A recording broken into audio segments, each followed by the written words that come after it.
Hey, what's up, people? Piz out here. Because I want to talk to you guys about Scream Factory's newest Blu-ray review for 1989's Shocker, written and directed by Wes Craven. And this is going to be a part movie review, a part Blu-ray review.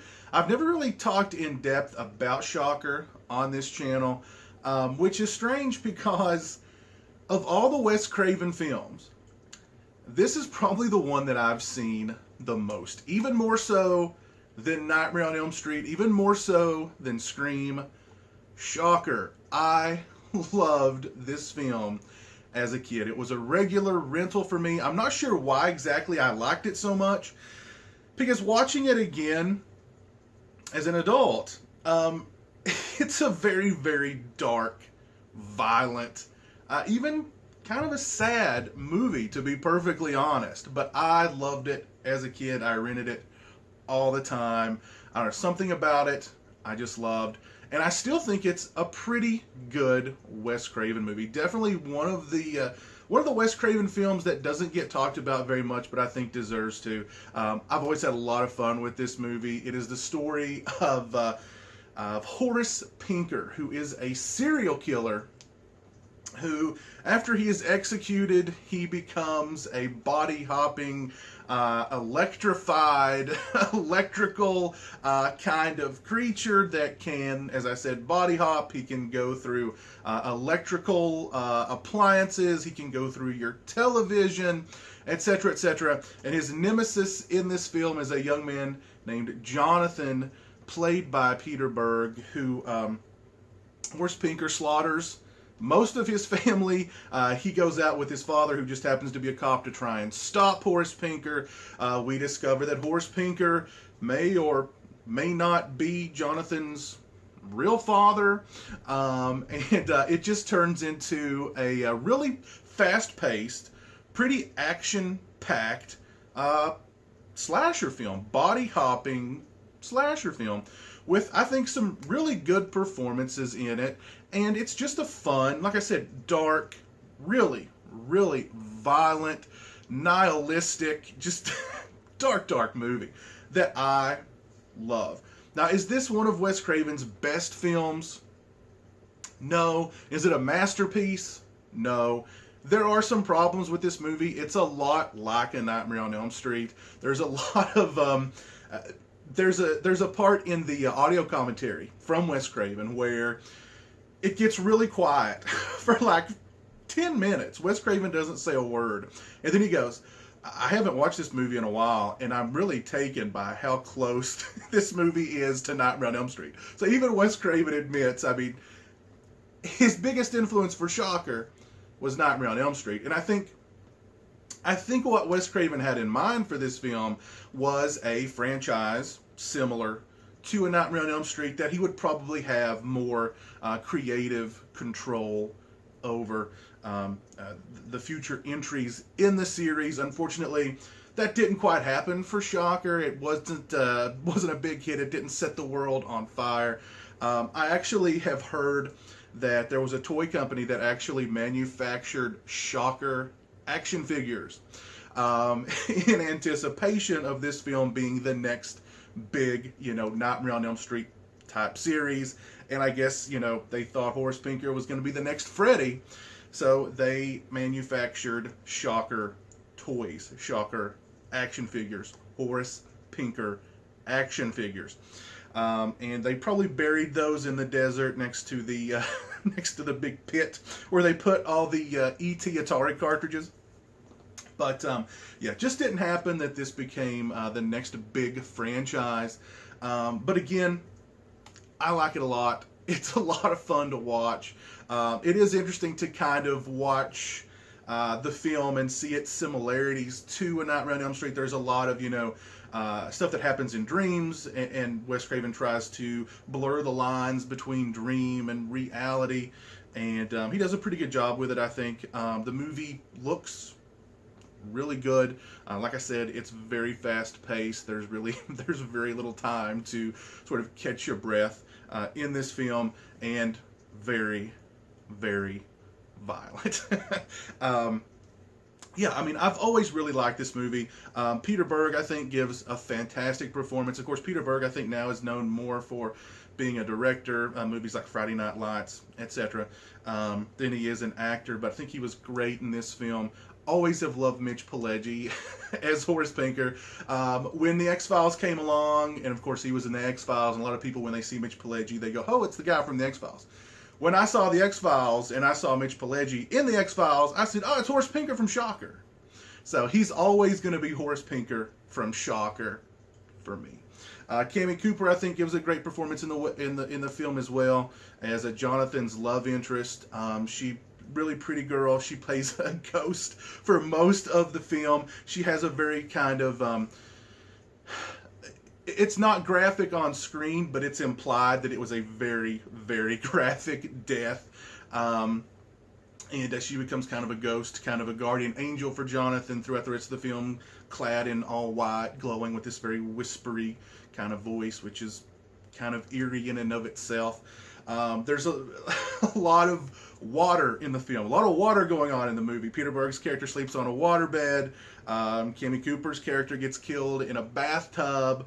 Lot of sequences happen on a lake or in water. There's some really cool sequences where Jonathan and Horace Pinker are literally, they jump into the TV, so they're like inside the television, running through different like shows, and like at one point they're at like this televangelist who's trying to raise money. Another part they're in like a Leave It to Beaver episode. They jump out into like, you know, somebody's living room where they're watching TV and continue fighting there. A lot of really fun gags with this movie. Just a fun, entertaining, fast-paced, violent, I emphasize violent movie. Like I said, I've always had a real soft spot for this film. Love it a lot. Probably the Wes Craven film that I have seen the most is, surprisingly, Shocker. And, of course, Wes Craven recently passed away after battling brain cancer, which was a huge, huge loss to just not just the horror film community, but I think just the film community in general. I did a video talking about it. We recently did a Sausage Factory episode. We actually kicked off season 4 of the Sausage Factory with a Wes Craven tribute where we watched and discussed Scream and A Nightmare on Elm Street. So he will definitely be missed. He leaves us quite a legacy of a lot of really great films. So he will be missed, but he definitely left his imprint on the genre without a doubt. One of our most prolific masters of horror. Very sad that he passed away, but he left us a lot of great films. And Shocker is definitely one of my favorites. Scream Factory delivers us a pretty good Blu-ray here. The picture quality is, I would say, good. The audio quality is pretty darn good. And the special features overall are pretty good as well. I made a list here for you guys because that is what I do. Diligent note-taking. Diligent note-taking. The first special feature that we have on the disc is called Cable Guy, an interview with Mitch Pileggi. It's about 17 minutes in length. He talks about how he got into acting, going from stage to TV to film. He talks about auditioning for Wes Craven. He auditioned first for the coach character in Shocker, but they brought him back to audition for Horace Pinker. He did such a great job. He apparently scared the crap out of Marianne Madalena, who was the producer, and they were like, yep, he's going to be our Horace Pinker. He talks about working with Wes Craven on the set and just what a great guy Wes Craven was to work with. All these interviews, by the way, all were conducted prior to Wes Craven passing away. He talks about how on the set Wes Craven just sort of let him go. Just said, just go, just do it, just be Horace Pinker. You're Horace Pinker, go be Horace Pinker. So just gave him free reign to just do pretty much whatever he wanted to do. So really entertaining interview with Mitch Pileggi there. It's about 17 minutes in length. Really nice special feature there. We have a 16-minute interview with Cami Cooper called Allison's Adventure. She talks about getting into show business. Working with Mitch Pileggi, with Peter Berg, working with Wes Craven. She has some really, really nice things to say about Wes Craven. She also goes into depth, which I thought was interesting, about how, as she got a little older, as she got toward her late 20s, which isn't old at all, but by, actress standards in Hollywood, is very old. The choice of her roles really sort of dried up to the point where it was, okay, you can either be dead, naked, or dead and naked. And she decided, I think I'll just move on to do some other things. So, but really, really nice conversation with her, about 16 minutes in length. We also have an interview with the executive producer, Shep Gordon, which is about 11 minutes. It's called It's Alive. He talks about actually, he goes, even though it's 11 minutes, he goes into some great detail on sort of what the Hollywood structure was like back then, and pretty much what it is now, and how the Hollywood structure really stifles filmmakers. And what he did back in the day was he just got a lot of money together. He went to guys like John Carpenter and Wes Craven and said, here's money, make the movie that you want to make. And Shep Gordon produced, excuse me, They Live and Prince of Darkness for John Carpenter, as well as The People Under the Stairs, and of course Shocker for Wes Craven. And yeah, really interesting discussion with him about the whole Hollywood system. And I think that's still the problem with the Hollywood system today. That's why you see not a lot of great movies coming out of the Hollywood system today, and you see a lot of guys, like, Wes Craven leading up to when he passed away, and John Carpenter, and some of our other masters of horror who, unfortunately, aren't producing a lot of stuff these days, and I think that's probably the big reason why. So, really nice interview there with him. We have a 26-minute featurette called No More Mr. Nice Guy, The Music of Shocker. We've got interviews with Desmond Child, Jason McMaster from Dangerous Toys, David Elfson from Megadeth, Bruce Kulick, who was in Kiss at the time, Kane Roberts, who was, I think he played guitar for Alice Cooper. He's also the big, strong, black-haired guy who's in Shocker, who Horace jumps into. Even Mitch Pileggi, who recorded some audio tracks for the soundtrack and actually wrote some lyrics. Really, really fun and entertaining documentary here, talking about the making of the music for the film, how they got all the musicians together to create music for the movie. It wasn't one of those soundtracks where they said, okay, let's just pull this song from this artist and this song from that artist. You see a lot of soundtracks today that they aren't music from whatever motion picture. It's music inspired by whatever motion picture. This was music for Shocker, and a really cool 80s metal kind of soundtrack. Lots of cool artists and bands on the soundtrack for Shocker. Whenever I think of Shocker, I just think of Peter Criss from Kiss falsettoing Shocker, Shocker, and just puts a big smile on my face.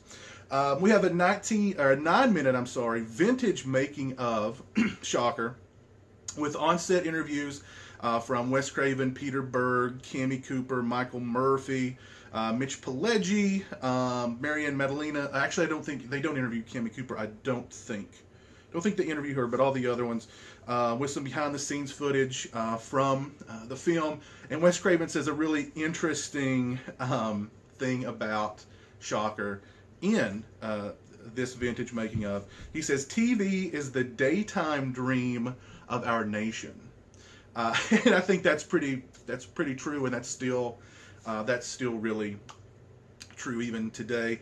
He also talks about how he wanted Horace Pinker to retire Freddy. He wanted Horace Pinker to be the new Freddy. He talks a lot about A Nightmare on Elm Street and Freddy in this vintage featurette. So clearly he was thinking a lot about A Nightmare on Elm Street and Freddy while making Shocker. That's why there are so many similarities between the two. Like I said, I think he wanted Shocker to be the next big franchise that he would have some, artistic and creative control over, which he unfortunately did not have with The Nightmare on Elm Street. We've got two different audio commentaries. We have an audio commentary with director of photography Jacques Hayton, producer Robert Engelman, and composer William Goldstein. I did not watch this one. I did watch the audio commentary with Wes Craven. Very thoughtful, very smart. Wes Craven was a very thoughtful, very smart guy, and this is a very thoughtful and very smart commentary. There are some big gaps in it. I mean, like he even admits, it's been a long time since he saw the movie, so I think he kind of got caught up into actually just watching the film in certain points. So you do have some big gaps of silence in this commentary. I'm not sure exactly when it was recorded, if it's an old commentary ported over. I'm not 100% sure, but still a pretty good commentary, lots of information, and of course it's just, you know, listening to Wes Craven speak about anything just sort of is interesting. I mean, he could read stereo instructions and make them sound pretty interesting.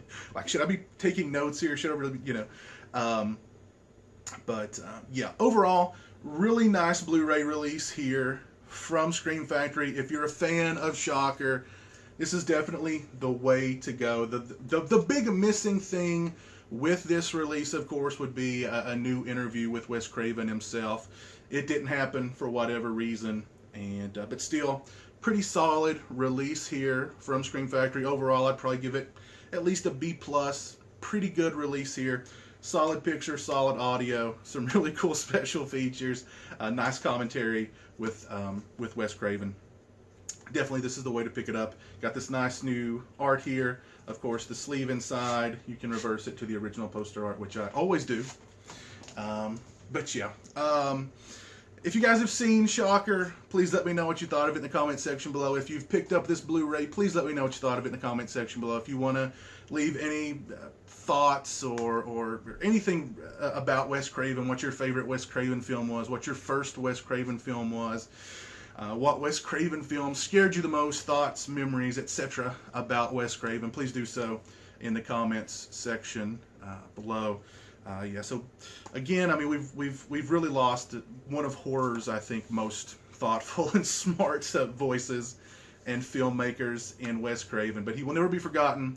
His films will live on forever, and as I said before, he leaves us a great legacy of just really, really good films for the generations to enjoy and to be scared by. So, rest in peace, Wes Craven. Thank you for all the memories and the nightmares. We truly appreciate it. As always, thanks for watching, you guys. Take care, and until next time, peace.